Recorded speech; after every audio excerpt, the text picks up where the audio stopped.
हजरत सरीसक्ती रहमतुल्लाह ताला अलैह, तवज्जो मेरी तरफ रखिएगा।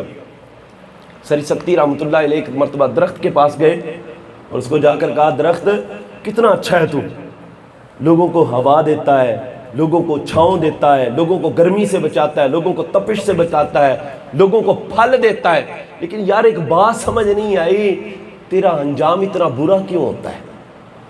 तेरा अंजाम इतना बुरा क्यों है? तुझे जला क्यों दिया जाता है? आखिर जला ही दिया जाता है।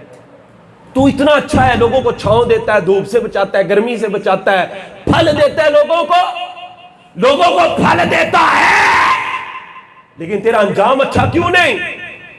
तेरा अंजाम अच्छा क्यों नहीं? तो दरख्त ने कहा, सरीसक्ती मेरे में अच्छाइयां बड़ी हैं, लेकिन मेरे अंदर एक खामी भी है। मेरे अंदर एक, बोलो अल्लाह, कहने लगा मेरे अंदर एक खामी भी है। फरमाया वो क्या? कहने लगा जिधर की हवा होती है मैं उधर का हो जाता हूं।